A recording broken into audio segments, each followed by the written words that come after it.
All right, Alexander, let's talk about Russiagate and Crowdstrike. And it looks like the firm that was in the thick of things during the entire Russiagate hoax and supposedly investigated those DNC emails, supposedly, and then passed off the information to the FBI, supposedly, is starting to walk things back. What's the story here with Crowdstrike? And Crowdstrike has some interesting ties as well to the Atlantic Council.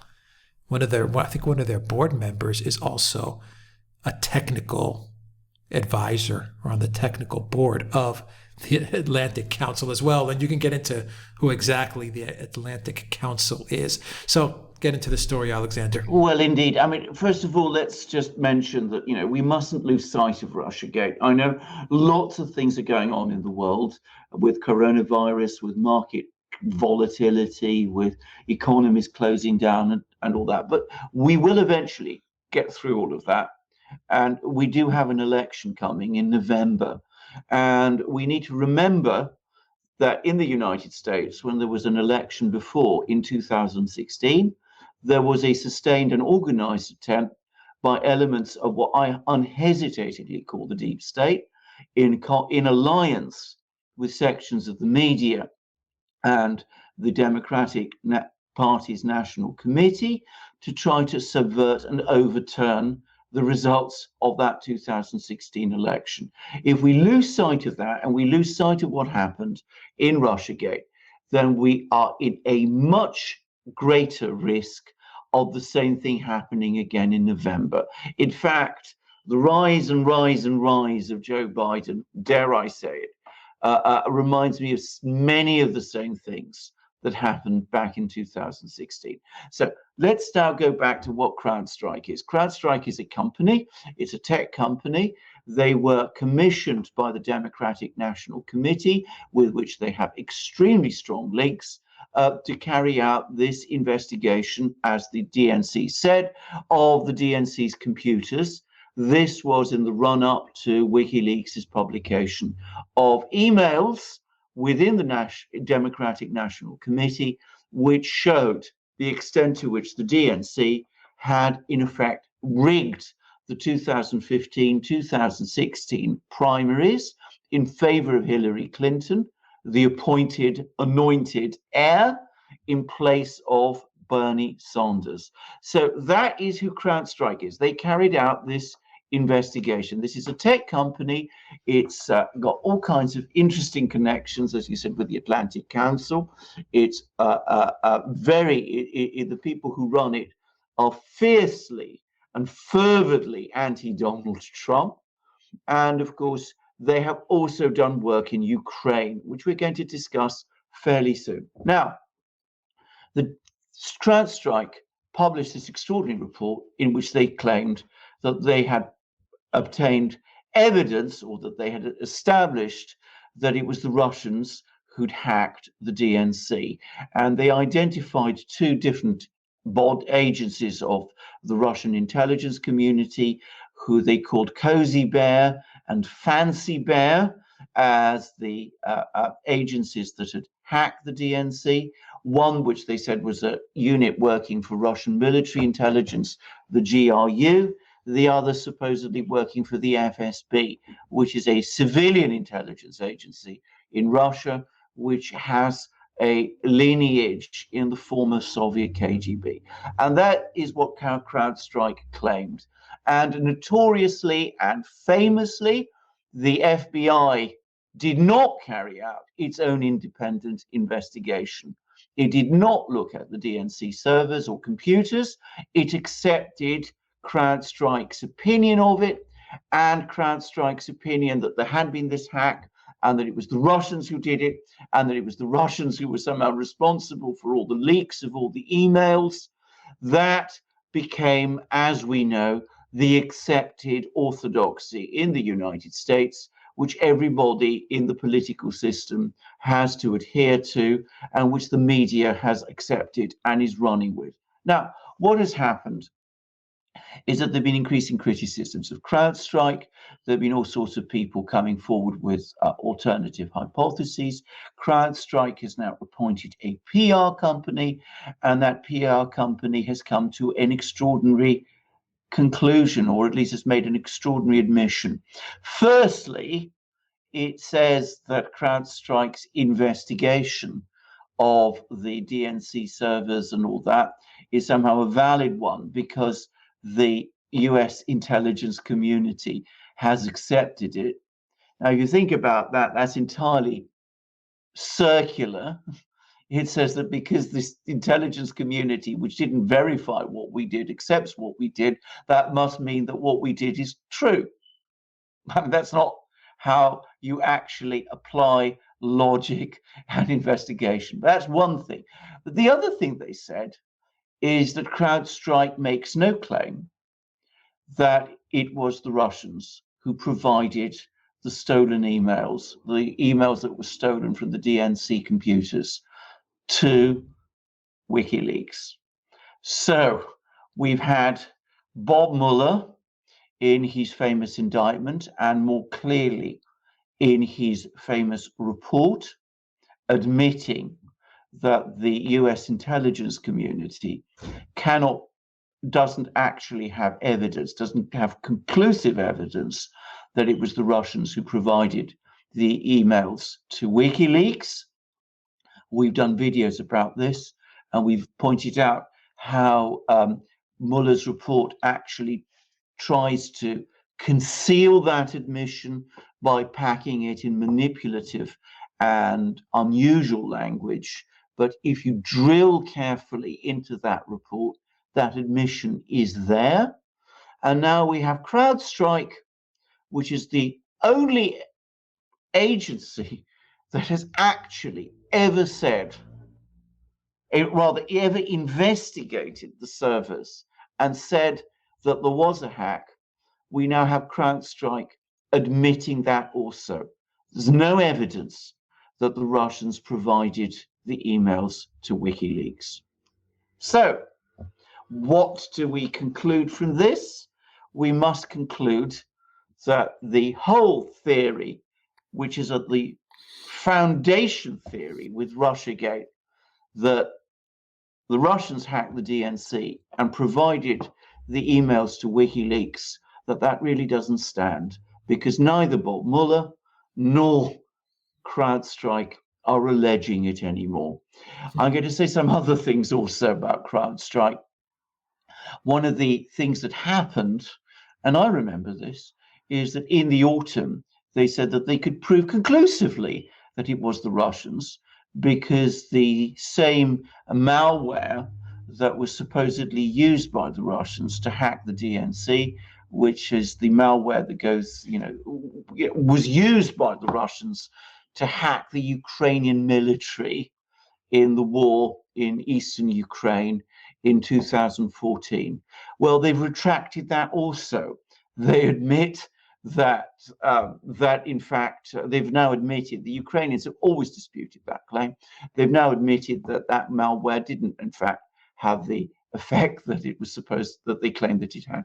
So they've retracted what they argued in autumn 2016 as the conclusive evidence of Russian involvement, and they've retracted the claim, or rather they've accepted that they have no proof for the claim, that they're not actually claiming, in fact, that it was the Russians who provided the emails to WikiLeaks, which was stolen from the DNC. So we are left with nothing, or so it seems to me.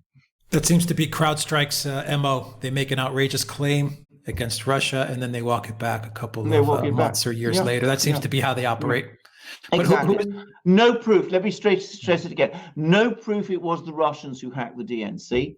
The evidence that the evidence, the Ukrainian evidence about what happened in the Donbass war, that isn't relied upon by CrowdStrike anymore, and they're not claiming it was the Russians who provided the emails to WikiLeaks. So where do the Russians fit in all of this?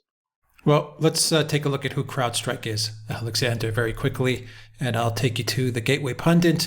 Who is CrowdStrike? We reported that CrowdStrike is related to the Ukraine, and this is through Ukrainian billionaire and longtime contributor to the Clinton Foundation, Viktor Pinchuk. We also know CrowdStrike is connected to James Clapper and the Atlantic Council. Pinchuk serves on the International Advisory Board of Washington-based think tank called the Atlantic Council. The group is connected to Ukrainian interests through its Ukraine in Europe initiative, which is designed to galvanize international support for an independent Ukraine within secure borders whose people will determine their own future. Also serving on the International Advisory Board of the Atlantic Council is James Clapper, who served as Obama's Director of National Intelligence. Funnily enough, Dan Bongino discovered that the chief technology officer of the only company that investigated the hacking of the DNC servers and quickly determined it was the Russians is a non-resident senior fellow in cybersecurity at the Atlantic Council. His name is Dmitry Alperovich, owner of CrowdStrike. We also know that in July 2015, Google invested $100 million into CrowdStrike. And Alexander, we also know from our own reporting that Eric Schmidt, the longtime CEO of Google, and I believe he is on the board of Alphabet Inc., was the technology advisor for the Hillary Clinton campaign. Indeed, we have all of these connections. Can I just say, Pinchuk, by the way, who we just mentioned, I believe he was, for a time, the single biggest contributor to the Clinton Foundation. So he is this important Ukrainian oligarch. He is a fervid supporter of the Maidan movement in Ukraine. In fact, many people feel that he bankrolled it, that the Maidan movement, which gained power in Ukraine in February 2014, was essentially his creation. At least he funded it to the point Him where Soros. He and Soros, well, indeed, yeah. That he was the person who wrote the checks for it. So he was the man behind the coup, if you like. So that gives you an idea who he is. What is the Atlantic Council? The Atlantic Council is this extraordinary. This is the world that we now are living in, where powerful governments, especially, dare I say, the American and British governments, carry out so much of their activity through NGOs, where once upon a time, NATO had its press office, if you like, and intelligence work was done through the CIA. Now, an awful lot of what used to be intelligence activity isn't done by the CIA anymore, or at least not directly. It's done through an NGO, which is called the National Endowment for Democracy, which is in fact an NGO. It can receive private donations, but is in effect an instrument for US foreign policy, and in fact carries out many of the regime change operations that the United States has been involved in. Now, the Atlantic Council is essentially the PR arm of NATO and of the State Department. So you have the Atlantic Council. It's an NGO. It's based in Washington. It provides it's a meeting place. It's a meeting place for all sorts of people who are involved in various foreign policy or interested in foreign policy things. But it follows unswervingly NATO and US policy, and it is dominated by people who are connected to the NATO and US and defense establishment. In other words, to the deep state. It's an entirely deep state operation. And I would add, by the way, it's not just Alperovich and people like this who are involved in it. I gather that, an organization we've heard many things about here in Britain, Bellingcat, they've had some kind of connections to the Atlantic Council, or so I understand. So we are looking at a deep state body, and anybody who is intimately connected with the Atlantic Council is likely to share the kind of views that you would expect from people like James Clapper, James Comey, all these people we've been hearing so much about. So we shouldn't be surprised that the DNC turned to an agency, to a company like CrowdStrike to carry out its investigation. And we shouldn't be surprised that an organization like CrowdStrike came out with the virulently anti-Russian conclusions that it did, with conclusions which it is now gradually walking back from. All right, Alexander, let me read you one final excerpt from the Gateway Pundit piece, and it deals with a cyber expert, Yakov Applebaum, who says that the CrowdStrike claims are completely false. Applebaum posted a report in January 2019 with information basically proving that the DNC was not hacked by the Russians. Applebaum's first argument is this. According to the Washington Post, using CrowdStrike, DOJ, and their other usual hush-hush government sources in the know, the attack was perpetrated by a Russian unit led by Lieutenant Captain Nikolai Kozachev, who allegedly crafted a malware called X-Agent and used it to get into the network and install keystroke loggers on several PCs. This allowed them to see what the employees were typing and take screenshots of the employee's computer. This is pretty detailed information, but if this was the case, then how did the DOJ learn all of these details and use them in the indictments without the FBI ever forensically evaluating the DNC HRC computers? And since when does the DOJ, an organization that only speaks the language of indictments, use hearsay and third parties like the British national Matt Tait, a former GCHQ collector and a connoisseur of all things related to Russian collusion, CrowdStrike, or any other evidence lacking chain of custody certification as a primary source for prosecution? A second point by Applebaum is that 3 of the Russian GRU officers on the DOJ wanted by the FBI list were allegedly working concurrently on multiple non-related projects like interfering with the 2016 United States elections, both HRC and DNC, while at the same time, they were also allegedly hacking anti-doping agencies. The same guys were working on both projects, which is all but impossible. Do we really know if they're even real people or even real Russians? Applebaum argues the fact that 3 had multiple concurrent, high-impact, and high-visibility project assignments is odd because this is not how typical offensive cyber intelligence teams operate. These units tend to be compartmentalized. They are assigned to a specific mission, and the task force stays together for the entire duration of the project. Well, there you go. I mean, you've heard what somebody, Mr. Applebaum, has to say. He is an expert in this field. I am not, but I'm going to make 2 quick observations. I'm not going to challenge any of that. I think, I'm sure he's right. What Mr. Applebaum says is right. But I'm going to make two quick observations. Firstly, it turns out, this is another very extraordinary thing about CrowdStrike, is that it never completed its report. So we had what the FBI apparently was working from was an initial report that CrowdStrike prepared, which was prepared basically in draft, but it was never actually completed. So we've never actually had, there is no such thing as an actual final CrowdStrike report into the alleged hack of the DNC computers. Now, if you think about it, that's already a pretty remarkable and extraordinary fact.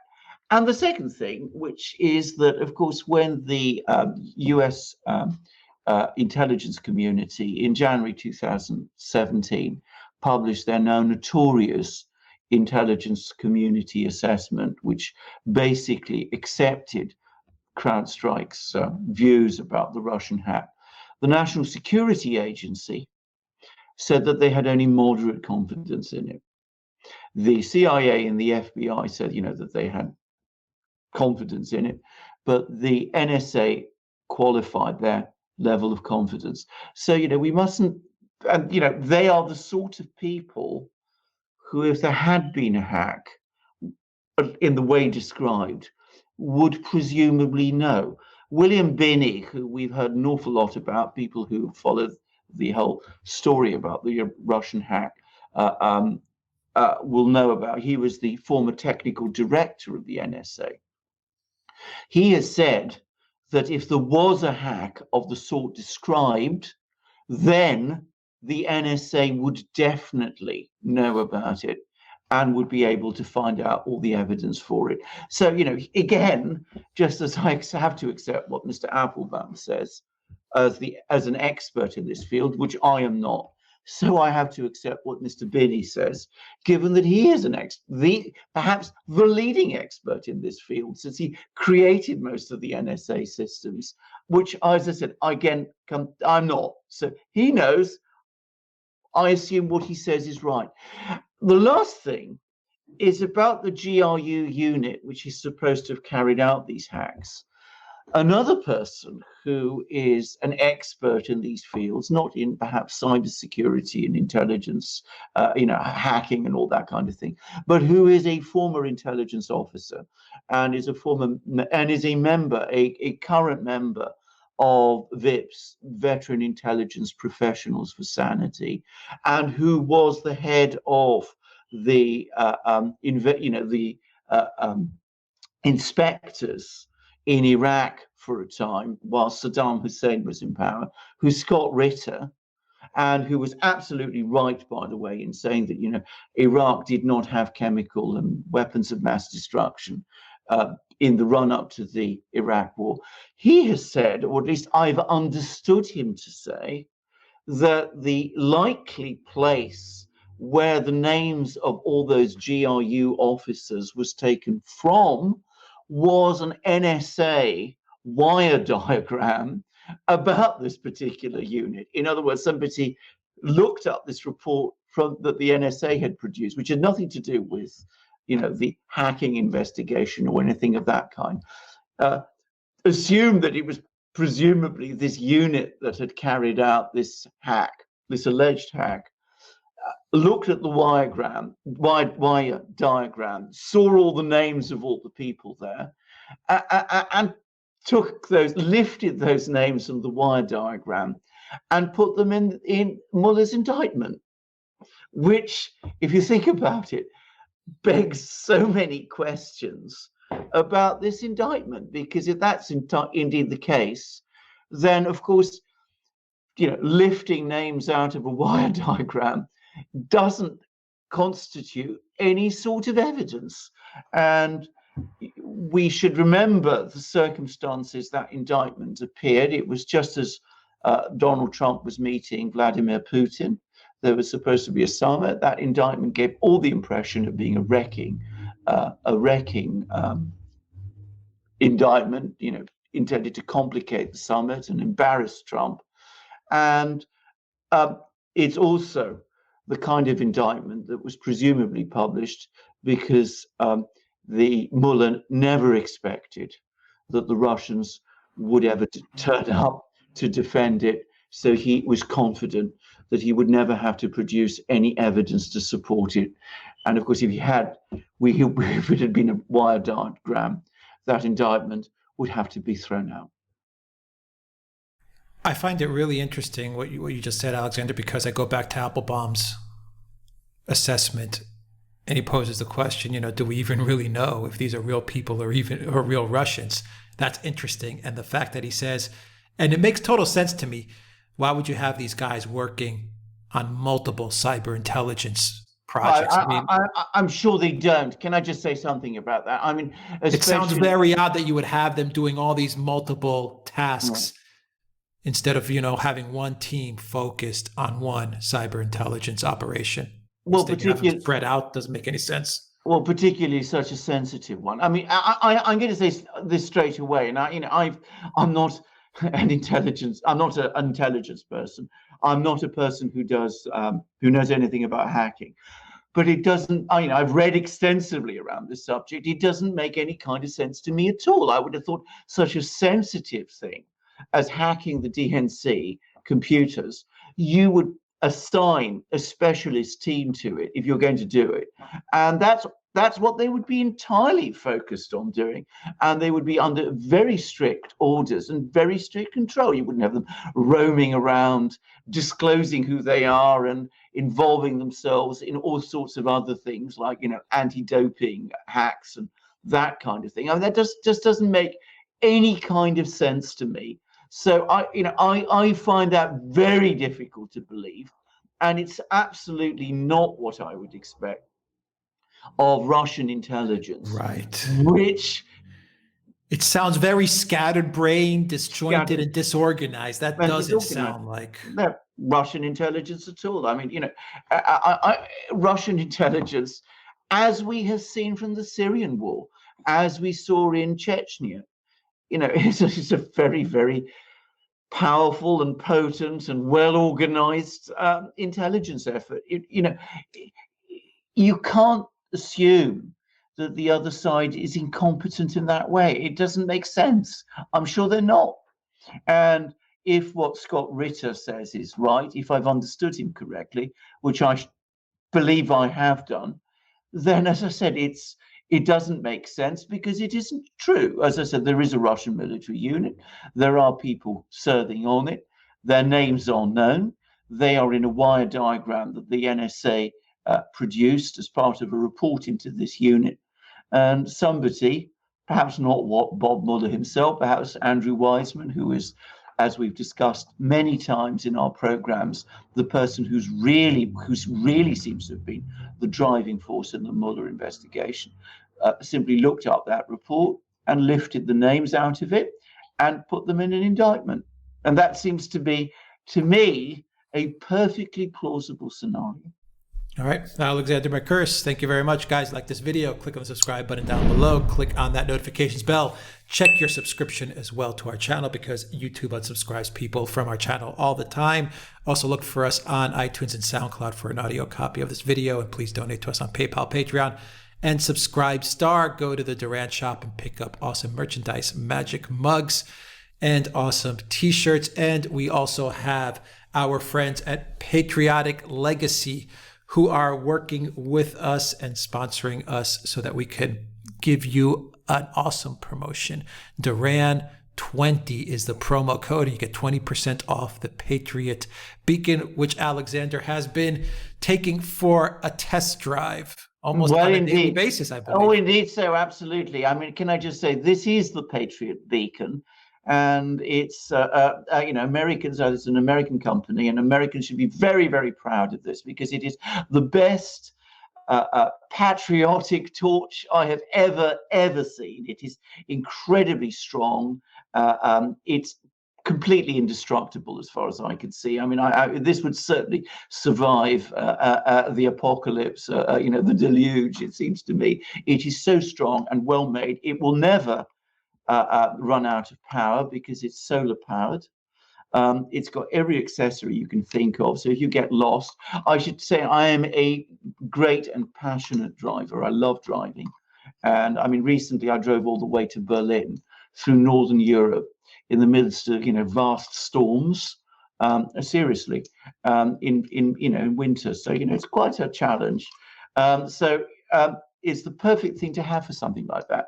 And if you get lost, it's got a compass there. If you are caught in the dark, and it can get very dark in Northern Europe, it lights up magnificently, and you can do all kinds of things with it. You can do flashes, because, by the way, you need sometimes to, because as a safety measure, definitely. It's got a magnificently strong magnet, so you can stick it onto the metal parts of your car and it'll stay there. It's a very strong magnet. It absolutely doesn't fall. It's got a seat belt cutter. If you get into an accident, you can also smash your windscreen if you need to get out of your car fast. And dare I say it, in these difficult and troubled times, if you need something to protect yourself with, well, it can do that too. It can also work as a hammer. And last but not least, if you want to draw attention to yourself because you need help urgently, it's got an alarm. I don't know whether people can hear that, but that's what it does. And already my dogs are reacting. They're scampering in the background. They do. They react to it very fast. And by the way, since I speak about my dogs, the other thing I do with this torch is when I go out walking with them at night, as I often and regularly do, well, here it is, so that I can keep track on where they're going. So this is the best, most amazing torch you can get. Patriotic Legacy are makers of an absolutely wonderful product. I cannot recommend it too strongly. All friends of the Duran should have one. So here it is, the Patriotic Beacon for you to have. And of course, we also have our own products. We have our magnificent magic mugs, since we're dealing with things that are, as I said, fairly, you want, if you are in a tight place, well, I've got the Duran mug, which has the guys that you want to have with you when you're in a tight place, which is the emblem of Russia's Alpha Force, their best special forces unit, one of the best special forces units in the world, absolutely up there with the Delta Force and the Rangers and the SAS and all the others. And it is a magnificent mug of the kind that I'm sure they would be delighted to have, because it's strong, it's almost indestructible, like the Patriot Beacon. Not perhaps quite so indestructible because it's made from porcelain, but it's very strong. You can keep your tea and your coffee hot in it, or your beer cold, and it handles beautifully and it looks beautiful, and it's got no chips and it doesn't break, despite the fact, I can say that despite the fact I've had this for a year. You can see it's in perfect condition. And that's true of all our products too.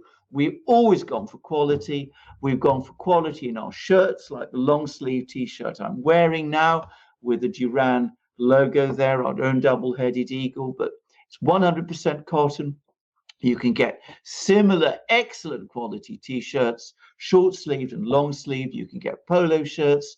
You can get hats, hoodies, stickers, V-neck shirts, and you can get our ebooks. And of course, we've done an ebook on Russiagate, which was the topic of this program. So you can find all these amazing things in our shop. You can support the Duran by buying them. You can be the proud owner by having them. So come to the shop, buy these great things, get yourself a Patriot Beacon. Alex will tell you how. Just go to theduranshop.com for Duran merchandise and 20% off for the Patriot Beacon using Duran20. Use that code at checkout and you'll get 20% off. Alexander Mercurs, thank you very much. Until next time, everybody, take care.